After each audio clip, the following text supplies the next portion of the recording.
Today I learned how strange and at the same time familiar the lives of people who lived thousands of years ago can seem.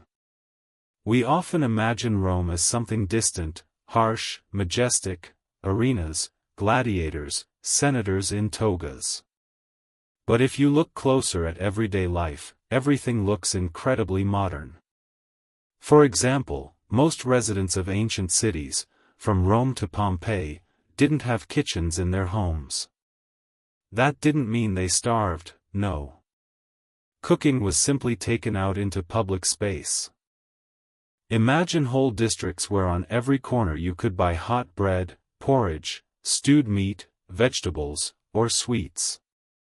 It was something like our modern fast food, only without plastic cups and corporate logos. Archaeologists find remains of ancient thermopolia, establishments where food was sold to go. And here's the key, the sheer number of these places shows that for an ordinary Roman this was the norm, not an exception. And this is where I see the first, modern, invention of Rome. Because nowadays, too, we often don't cook ourselves but buy ready-made meals. The difference is that a Roman didn't feel guilty about not making soup, it was simply the normal practice. But the modernity doesn't end there. They had organized criminal groups, true prototypes of the mafia. They controlled parts of the city, collected tribute, influenced trade, and even had ties with politicians. Sounds all too familiar, doesn't it? Another curious fact, advertising with celebrities. Yes, even then athletes and gladiators became the faces of brands. A famous gladiator could promote oil, wine, or even a particular fighting school. People bought a product not only for its quality but also because my hero chose it. That's pure 21st century marketing. There were also star chefs, real culinary celebrities. Their names were known among the wealthy, they were invited to banquets, their recipes were copied and spread. Today we have TV shows with chefs, cookbooks, and even food bloggers. The Romans had it too, only in the form of manuscripts and word of mouth. And then there were street gangs in Rome. They gathered in groups, wore certain colors, and staged fights during festivals.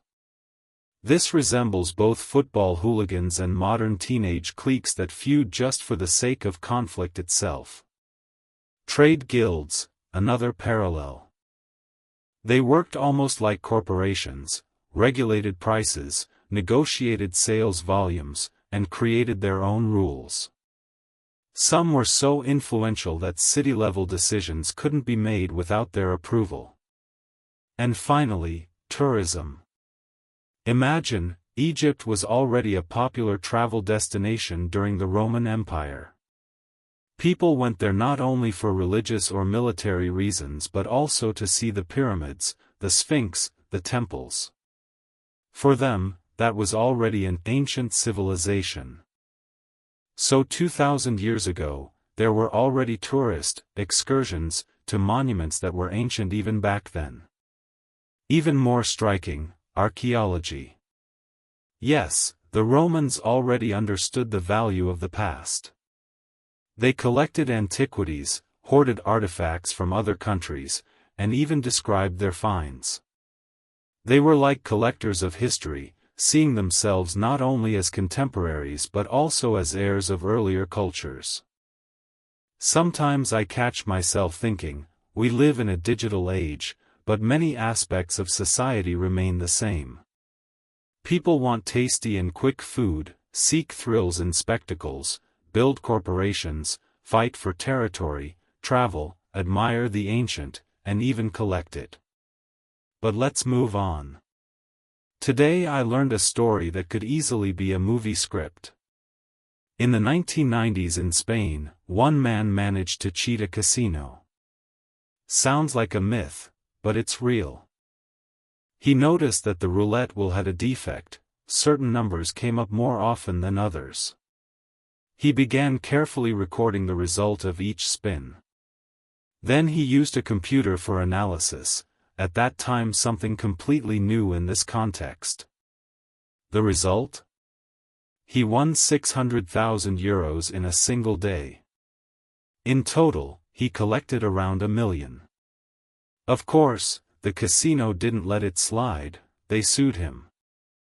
But the court ruled that the man hadn't broken any rules, he had simply taken advantage of the wheel being defective. And if we're honest, that's the casino's problem, not the players. What impressed me most about this story is how it shows that sometimes the fair game isn't fair at all. In the world of gambling, you're punished for any attempt to escape the system.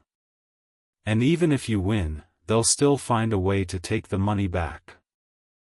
I think that if this man had hidden his method longer and gathered money gradually, he could have earned even more before being exposed.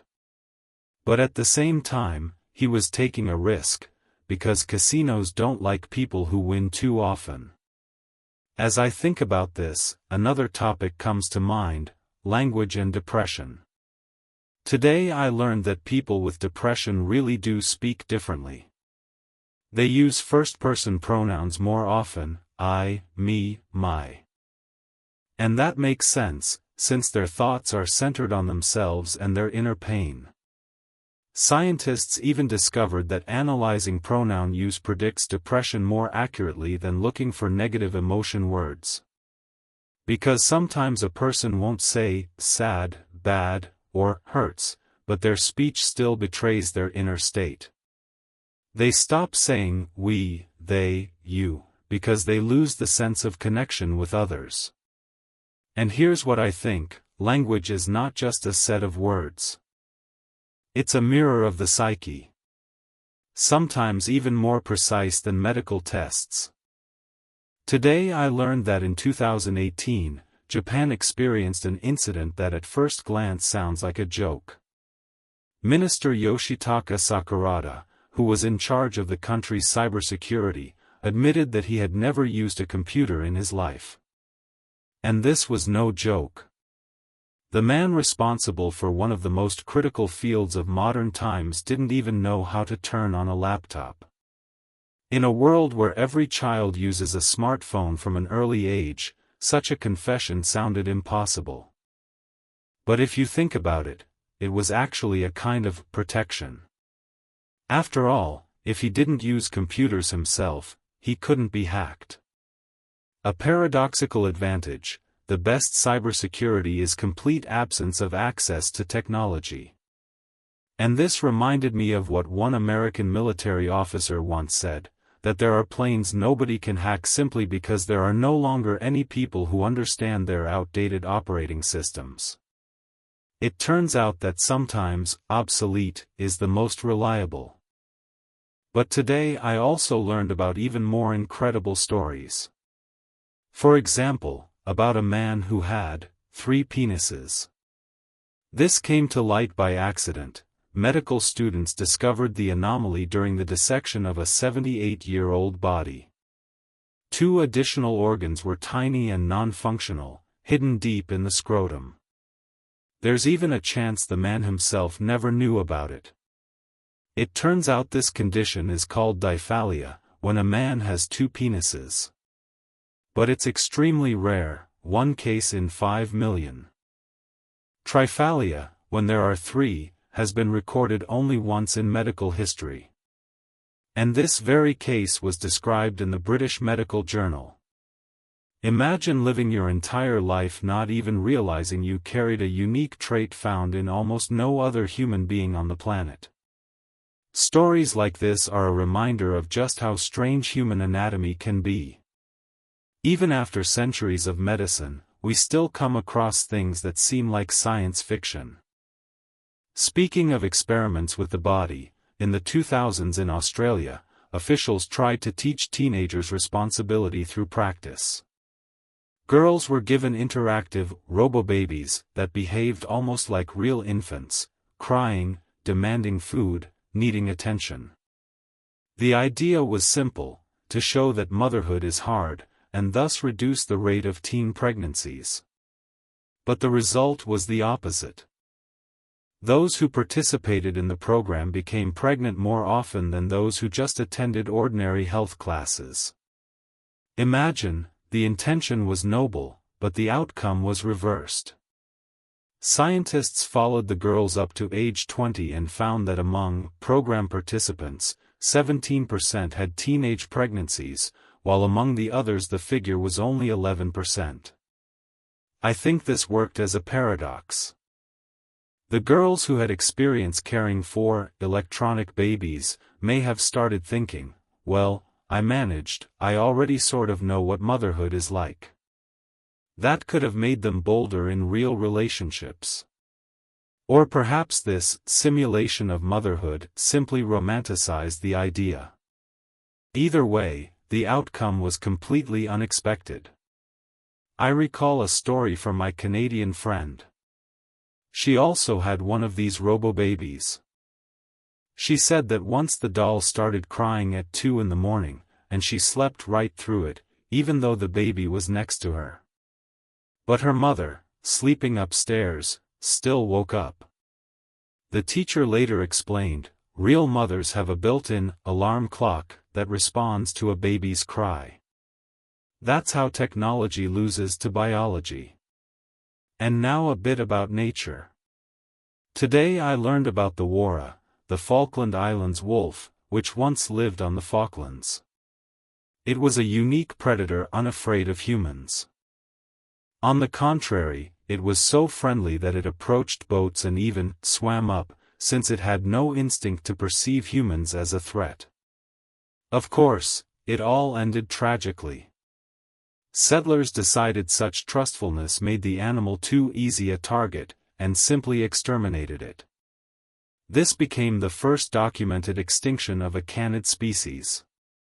Darwin, who visited the islands in 1839, also wrote about their strange trustfulness.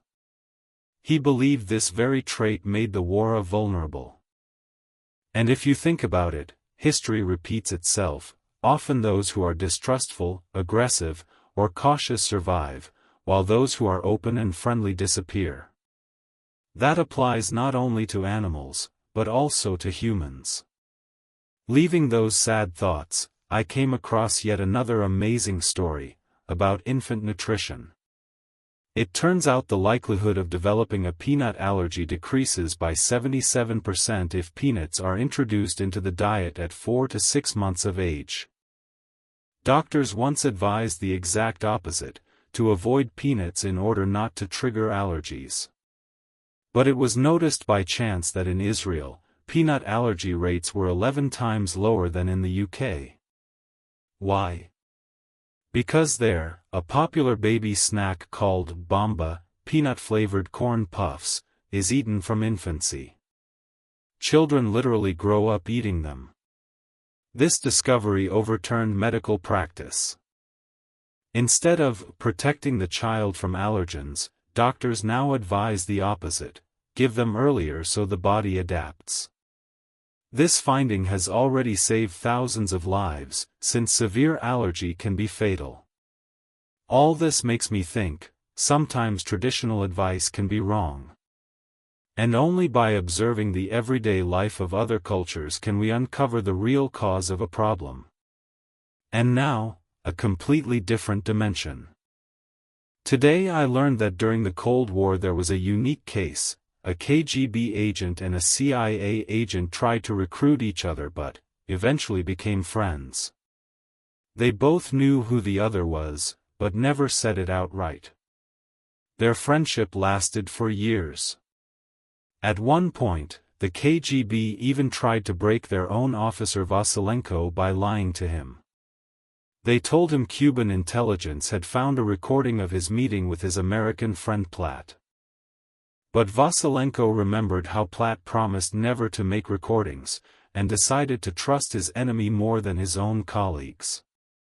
And that saved his life. Imagine, trust in the enemy turned out stronger than trust in one's own system. It sounds like a spy novel plot, but it's a true story. And as I was processing this incredible friendship, I stumbled upon yet another oddity: the Earth has a heartbeat. Yes, every 26 seconds scientists detect a faint rhythmic seismic pulse coming from somewhere in the ocean. Its nature is still unknown. Some scientists think it's connected to ocean waves, others, to deep processes in the Earth's crust. But admit it, the very thought that our planet beats with a rhythm sounds both eerie and poetic. Like the heart of a living being we all inhabit. Today I learned that the Roman Emperor Diocletian, the very one who fiercely persecuted Christians, became the first ruler in world history to voluntarily give up power. In 305 AD, he simply resigned. And do you know why? To grow cabbages. When, already an old man, he was begged to return and once again lead the empire, he refused. He said, "If you could see the vegetables I grow with my own hands, you wouldn't talk to me about the state." And in that, there is something deeply human. A man who once held a vast empire in his hands realized, at the end of his life, that true happiness lay in peace, a garden, soil, and the fruits of one's own labor. I've been to Croatia, where his palace in Split still stands. The grand columns, courtyards, and surrounding gardens remain. And you can literally feel that he wasn't joking. He truly wanted vegetables instead of politics and intrigue. But today I also learned other stories of people who chose unexpected paths. For example, Jensen Huang, the founder of NVIDIA. His parents gave up almost everything they had to send him to what they thought was a prestigious boarding school in the U.S. But the school turned out to be a reformatory for troubled teens. There, Huang taught his roommate to read in exchange for help in sports. And it was there that he toughened up and learned how to survive. Now this man has built a company worth over $4 trillion. And the most important thing, he did it not by chance, not thanks to some financial trick, but through engineering vision. He saw the future. 10 years ago, when everyone thought of GPUs as graphics cards for games, he insisted they were tools for science, artificial intelligence, and global computing. Back then, people called him crazy. Now, he's one of those shaping the world. I see in this a huge difference between him and, say, Intel. Intel stopped, satisfied with profits, and lost momentum. NVIDIA, on the other hand, bet on risk, and won. There's a lesson here: sometimes you have to do what looks like madness so that one day it becomes the global norm. And I learned that it's not only emperors who can give up power. In 1294, Pope Celestine V abdicated the papacy just 5 months after being elected. He was a barefoot hermit who had lived in a cave, praying, and had no idea of the scale of politics. He was chosen after a 2-year deadlock in the conclave, but he felt unable to handle the intrigues. So he issued a decree allowing a pope to resign. Before him, such a mechanism didn't exist. He used that right and tried to return to his monastic life. But history was cruel. His successor, Boniface VIII, feared enemies would use Celestine as an anti-pope and ordered him imprisoned. Thus the former pope died in a fortress. Yet his decree later became precedent. When Benedict XVI resigned in 2013, he cited that very document. So it turns out that a hermit who felt weak and unfit created a tradition later used by great figures. And now, to something even more mysterious. Today I learned that the oldest human remains in Antarctica belonged to a young woman from Chile. She died at about 20 years old between 1819 and 1825. How she ended up there remains a mystery. One theory is that she was aboard the Spanish ship San Telmo, which disappeared in the Drake Passage. In 1820, its wreckage was found on Livingston Island. And it was there that her body was discovered. Imagine, back then no one really knew what Antarctica was, yet she already left her trace there. It's not just geography, it's a symbol of how random tragedies can become humanity's first footprints on a new continent. And today I also learned of a curious Japanese tradition. In many households, a husband gives his entire salary to his wife. She manages the budget and gives him pocket money. Sounds like a joke, but it's a very real cultural norm. It reminded me of Europe in earlier times. In Norway, for example, women used to wait outside factory gates on payday so their men wouldn't run to the tavern. In medieval Europe, it was common for women to manage estates, money, and accounts. The household was essentially a family business. So it's not really so strange that this tradition survived in Japan. Meanwhile, I came across another story, about a young man with chronic déjà vu. For 8 years, he felt stuck in a time loop. He couldn't read news or watch movies because he was convinced he'd already seen it all. He even dropped out of university. Doctors examined him, no serious neurological issues were found. Scientists believe it was a kind of anxiety loop. Anxiety caused memory glitches, and the brain produced a false sense of repetition. It exhausted him so much that he literally lived in a Donnie Darko reality, trapped in an endless cycle. And that's when I realized, our perception of time isn't objective. It's a creation of the brain. And if the brain malfunctions, you can relive the same moment again and again, losing your grip on reality. And today I learned something about Matt Groening, the creator of The Simpsons. His father's name was Homer, his mother's, Marge, his sisters, Lisa and Maggie, and his grandfather, Abraham. In other words, the whole main Simpsons family was named after his real family. He came up with it on the spot because he didn't want to give the network his other work. And from that improvised joke grew one of the biggest cultural franchises in the world. It's fascinating how sometimes genius things aren't born from long planning but from quick, improvised decisions. Meanwhile in Australia, the government made another genius decision. It forced bookmakers to advertise not with slogans like, play and win, but with warnings like, sometimes you win, but more often you lose, or, think about what gambling really costs. And while it looks funny, gambling is a huge problem there. People lose fortunes and ruin families. Even warnings don't always help. I've come to understand, gambling is one of those forces that can capture anyone. And even when the system loses, like in the case of the man who beat roulette, or the one who found the loophole in the windfall lottery, it will always find a way to preserve itself. And windfall itself is a legendary story. Jerry Selby, an ordinary man, figured out in 3 minutes that the lottery's rules had a hole. If you bought enough tickets, you could almost guarantee a profit. And he actually earned millions of dollars. Together with his wife and children, they bought hundreds of thousands of tickets, checked them in motels, and stacked them in boxes. Over 9 years, they won about $27 million. And it wasn't a scam or a crime, they were simply playing by the rules created by the lottery itself.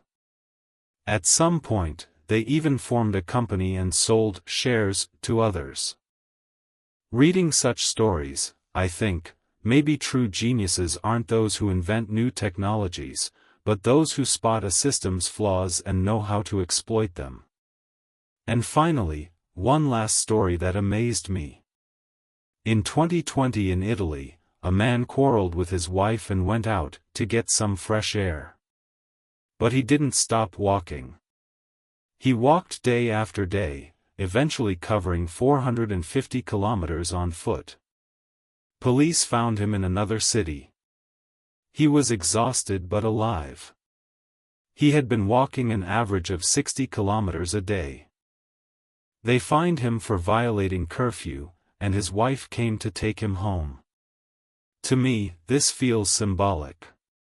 Sometimes we all just want to go for a walk. But some go further than expected. And such a walk can change not only your body, but also your life.